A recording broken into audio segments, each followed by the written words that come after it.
Welcome to the offseason, and going into season 4, this is probably the last season we will be an offensive coordinator. We have done it all. We have went to the MAC conference, started there, went through a full season, 1 loss, and then went to Houston, same thing, and then went to Missouri, SEC championship, and a BCS bowl victory.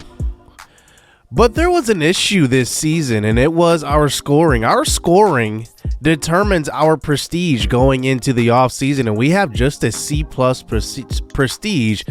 So a lot of these head coaching jobs that are open, especially the big Power 5 ones, they're looking for bigger names like Clay Helton, like guys like this coming over from Georgia Southern. That job opens up now as we just defeated them in a bowl. But Nebraska and LSU are definitely the biggest jobs, along with West Virginia and Virginia Tech. But as you can see, we are not even in the running with these jobs. And as these jobs pass by, I definitely think, wow, are we going to be an offensive coordinator for another season? And as these jobs keep going on, there were a bunch of good openings. Virginia Tech was 2-10. That would have been an awesome job to take over. Boston College was here, and I thought that this was going to be a job we would be considered for, but we weren't even in the running for them. TCU came up, and I did not have any interest in going back to the Big 12, but I at least wanted to be in the running, and we weren't even that. Memphis, a team that I've always wanted to do a series with, and one of my favorite schools. Watch out for the new NCAA football, college football. I might do the series with Memphis there. That's about 1.5 years away, though, but it's definitely a school that I had interest in. So then we get our first offer, and it comes from Eastern Michigan. Not a sexy offer at all. And I knew after those teams started to hire other candidates, I knew that our pickings would be slim. I turned down Eastern Michigan. We do get a better offer in Fresno State. I actually debated going after this job and really taking it on and maybe moving them up to the Pac-12 or moving on to a bigger school. I decided to turn it down. But then there was one Power 5 offer we received, and it was 0-12 Maryland. They went 7-6 in year 1 in this series, 2-10 in year 2, 0-12 in year 3. Interesting. If we want a true challenge and we want to go Power 5, we have to start from the bottom. So we will take the Maryland job here, and the Terrapins will be resurrected in this series. Looking at what they are and who they are, they just have a losing culture all the way around, and it doesn't help that they lost every single starter, it seemed like, going into our first head coaching job. I mean, look at all these players. I mean, these are the highest rated guys on the team, and they are graduating and moving on. Looking back at Missouri, you know, we did so well that there were a couple of players that were actually considering going to the draft, including Jeremy Fivecoat. At 6'5", he has good speed. He decided to stay, along with Bubba Wilford, who is intriguing. I think he still does need a year of development. They both decide to stay, especially who need to stay with Jacob Hill. I don't know exactly, you know, why he was even considering there, but maybe it's just his overall. We did use the Dynasty tool that's available for college football revamped, and everybody stayed. So Antonio Cole ended up being a 7th round draft pick. Well, our first order of business is to tidy up recruiting. And we had 2 guys on our list. Matthew West was a defensive tackle, and Atlas Woods. Atlas Woods was the guy I really wanted to go after here. I need somebody to build this team around if I don't have a quarterback already, but they didn't have any quarterbacks on the board that were even remotely good. So I think Atlas Woods is going to be the first guy we truly go all in for. We put $8,000 on him, $1,800 on Matthew West. And then we go to signing day. Matthew West is nowhere to be found. He just drops off of the face of the earth. I have no idea what happened. And then Atlas Woods, we were behind by 1,000. We lose by 3,000. So we really had no chance. I mean, if we would have put all points on him, it wouldn't have mattered. We still would have lost. Well, so there you go for our start as the Maryland head coach. I mean, we don't get anybody we go after in the offseason. We do have some recruits, though, and we do end up with a top 70 class, but we are ranked like number 53. I mean, that was our rank there. But going into the Maryland job, we have 2 first-time offensive coordinators and defensive coordinators, first-time play callers, so this is going to be an experience for sure. We end up with the Southern Miss playbook. Our offensive coordinator has that, and our defensive coordinator has a 3-4 playbook. So basically how this will work is I will always rock with our offensive coordinator's playbook, and then we will always rock with the defensive coordinator's playbook. But since we are an offensive coach on defense, we will always ask coach and pick the middle play. So here is our schedule. Maryland is in the Big Ten, but remember, USC and UCLA also enter the Big Ten this season, so we will get to face USC in their first ever Big Ten game to open the season. We then play rival West Virginia, UCF at home, and then Illinois for our second Big Ten game. We play Cal at home, but then we start to get into some Big Ten play, Penn State, Indiana, Purdue, but then we have 3 straight games, Ohio State, Michigan, and Michigan State. It's going to be a tough road here in season 1, especially since this team did not win a game last season. So let's just get into the roster. Now, all of these players are subscriber submissions. So all of the guys that have submitted players, here it is. First, the best player on the team, 87 overall, Corey Walrond. He is a good defensive end. He is a senior, but we will need to replenish our top 2 guys. James is 87 overall as well. He will be the captain of the defense. Levante St. Brown has 98 speed. We will go over each position as it is, but here's our top like 5 to 10 guys. You can see we have nobody over 87 overall. So let's start at quarterback. First, we are going to have a quarterback competition. It starts with Gunnar McQuaid. He is a senior, 6'3", good size. He just doesn't have the mobility with 53 speed. He does have some all-around accuracy. You know, he has some decent throw power, but not good. Just right at 80 pretty much. Shiv Kishore is going to be a guy that I like, but he's 6 foot. He is more mobile. Right now, I would kind of give the edge to Kishore, but we'll see. And then Jose Springer is the most athletic quarterback. Obviously, he can throw the ball a little bit, but he has that speed at 85, 11 points higher than Kishore. And then Todd Jones Jr. is a developmental quarterback. At running back, we have Ellis Holmes, who is 5'8", 178, going into his second year as a starter at running back. You just see how he did the last couple of years, and it wasn't great. It definitely was not great. 3 rushing touchdowns in each year. So we're definitely going to be looking to get him into the end zone a whole lot more. Kenny Barlow is a guy that's going to play both sides of the ball, actually. He will play as the backup middle linebacker. He is the only 2-way player on the team right now. And you can just see, just looking at his defensive ratings, he has 89 tackling, 92 hit power. So he is a very strong tackler. But the guy that I'm going to focus on in the backfield a lot is Josiah Dux, mainly because he has 96 speed. We have to be able to use the speed on this team, especially to keep up with now newcomers USC and UCLA, and then also Ohio State. We're going to need to use our weapons. And then Lucas Gordon and Jonathan Gonzalez backing up those 3 backs.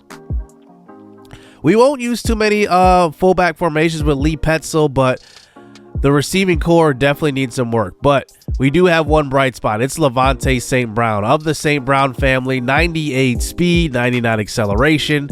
Do I need to say more? But 72 catching. Like, he is not a technical route runner at all, and he doesn't have the greatest hands in the world.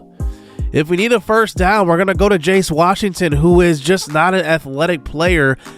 He kind of reminds me of Kenny Britt. That's kind of my player comparison, if you remember him from the Titans, a guy that didn't have much speed, but he was, very technically sound. Our slot receiver will be Johnny Russo. He has good speed, and he's actually maybe our most all-around receiver. But then there's a big drop-off. We go to Nico Astro, who is 6'2", but only 70 overall, 92 speed. Good speed, but needs some development, especially to keep up with these Big Ten cornerbacks. But as we go down the line, Tate O'Hara is there, 89 speed, not a great route runner. Bison is a decent player, but not great. Or, I mean, we're getting down to the lower 60s overall. You can just see where this team is going right now and where they were headed. So we're going to have a very tough task. At tight end, we have two similar players in Clancy Yarbrough and John Osborne. Both of those guys will play. And like I said, a lot of this is going to be open competition with this team because we have really from 0-12, the only place you can go is up. I mean, it can't get any worse than 0-12. So we're just going to clean house and pretty much have everybody be in a competition, and may the best man win at each position. Our defensive line is actually pretty decent with Isaiah Ripley here backing up Plenter. But then, we go over to the other end positions in the defensive tackle. Corey Walron is the best rated guy on the squad. I think this is kind of a strength of ours. And then Amarius Wolverton, a decent backup. And I bet you everybody's going to get on the field, to be honest. So it's going to be important for us to really recruit for depth. And then we have Scherserfield McDaniel, who is 6'7" at defensive tackle, 6'7", 316. So I'm hoping that he can at least bat some passes down or just take up some space. Adam Splitter is going to be backing him up, who is 69 overall as well. But you could just see, the overalls aren't great with this Maryland team. So we're going to have to recruit all around. Cam James is going to be the captain of this defense. I can't wait to see what he's going to do. Ali Carnage is backing him up. He's a decent backup, decent speed. 78 overall isn't bad. Then we have a freshman linebacker, 63 overall, and Jamie Moore. He will need some development as well. Demetric Johnson will be the man in the middle. He will actually be ahead of the running back who we highlighted earlier, along with Isaac Quibb.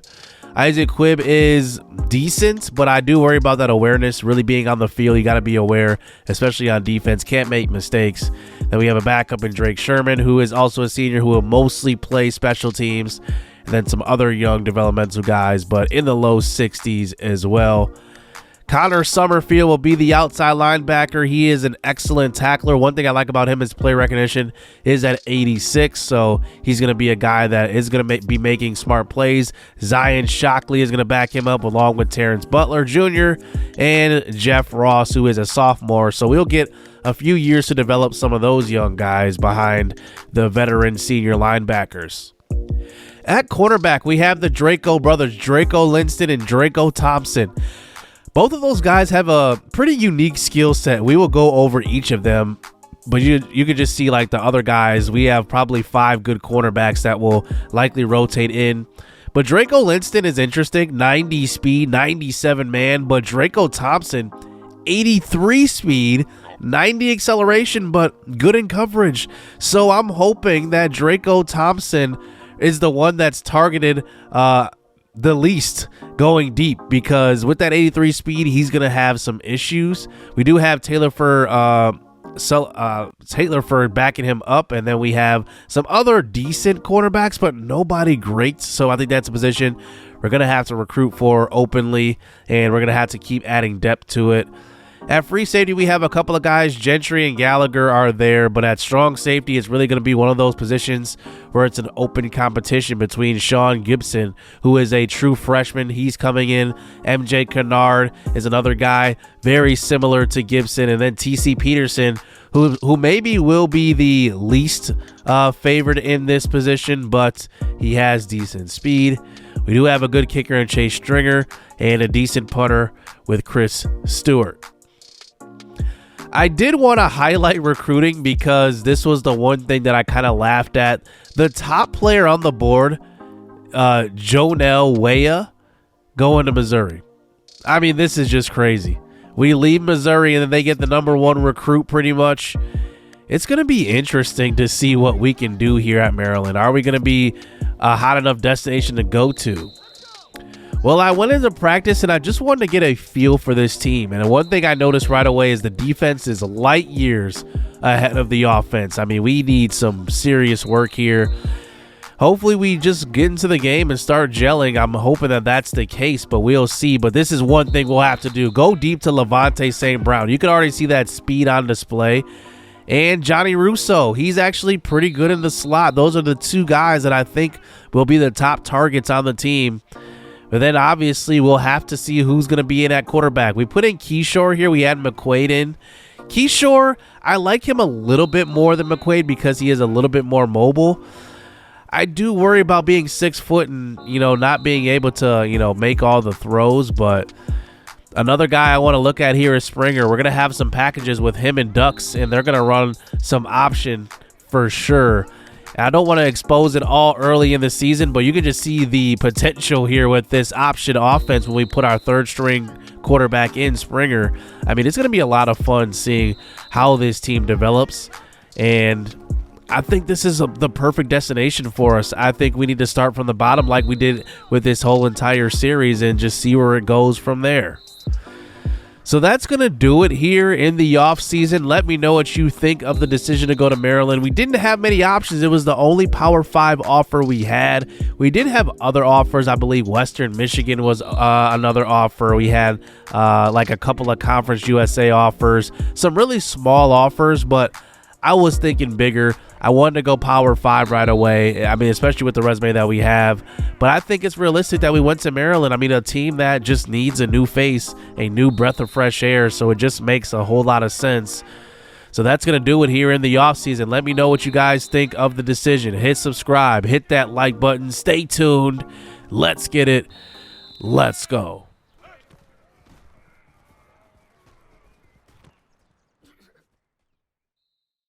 I like getting money, I got time to get it. Target on me, so my car's a tenant. Dancing with the devil, I don't bargain with it. Bobbing in the dash, and the stick is with it. And I hit the 4-5 on the west side.